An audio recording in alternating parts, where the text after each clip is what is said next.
name is Marcie Chambers, and I am the CEO and founder of the Rose House, Colorado. I also am a psychologist and a recovering alcoholic. We treat women only at the Rose House, and part of my personal story talks about why I decided to treat women. It was actually never my intention to go into alcohol treatment.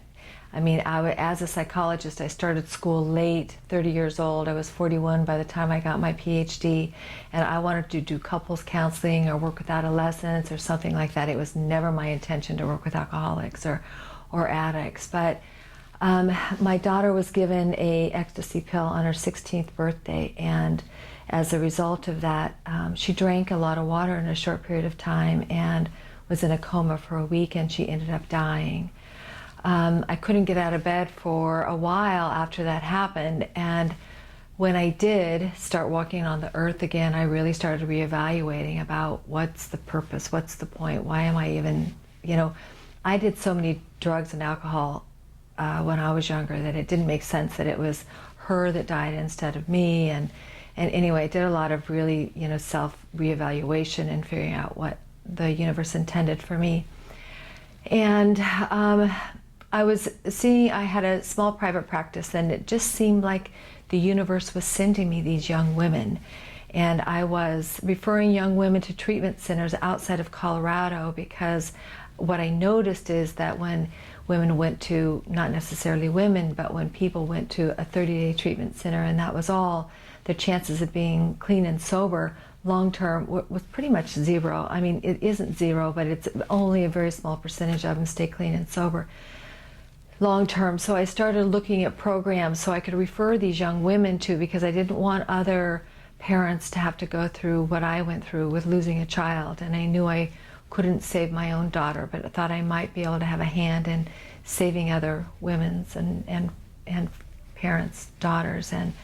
And so I looked at other programs, and I really started formulating an idea of combining a treatment that treated not only addiction, but the co-occurring disorders that many women have, like trauma and depression, anxiety, those kinds of things. So I developed a program, and in the beginning I was chief cook and bottle washer, and I did, I had 6 beds and did really literally, other than having a part-time certified addictions counselor, I did the grocery shopping and the cooking and the groups and the individual therapy, and I took them to the gym every day and to outside 12-step meetings every night, and in a fairly short period of time I got full, and I didn't do any advertising. It was really an amazing thing that people just came to me, and my first client was from Texas. They have no idea how they got my phone number, and they actually came before this young woman came before I even opened.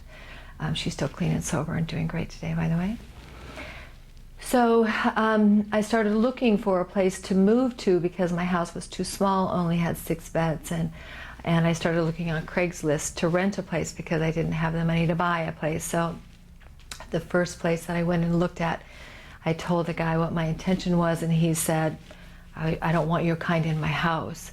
And so the second place I went and looked at, he said, I am happy to have your kind in my house, but I'm going to charge you double the amount of rent that I advertised on Craigslist. And so the third place I went and looked at, I pulled up, and I mean, this place was like a dream house. It was at the very end of a road. It was out in the country, Boulder County. The views were astounding of the Continental Divide, and it was just such a beautiful place. And if you could love a house, I instantly fell in love with that house. So I just said a prayer to the universe to help me talk about the Rose House in a way that Guy could hear me. That's it. I just wanted to be heard.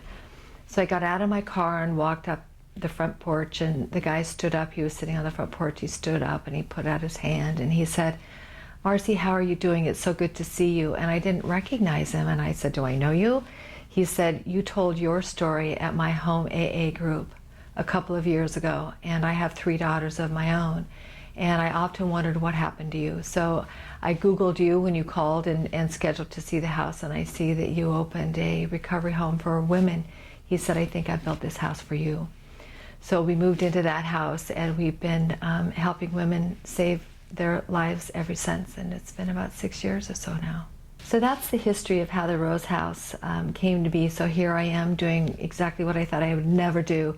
And I feel blessed every day that I have a reason to get out of bed, and I get to watch women change their lives. They start out as a little, our symbol is a closed rose bud, and the other end is a full bloomed rose. And I watch women bloom during the process of the healing that they go through at the Rose House. Now, we serve women from 18 and up. We have women of all ages. Primarily, the clients that we have are in their mid-20s. The Rose House isn't a good fit for everyone. If you as a woman really don't want to change your life, we're not going to be a good match for you, because we're not a lockdown facility. We're only a good match for those women who want to, really create something different in their life. So if you think that we might be able to be of service to you or your loved one, please feel free to contact us. Our website is www.rosehousecolorado.com. We get people from all over the United States, not just for Colorado. So I'd love to hear from you.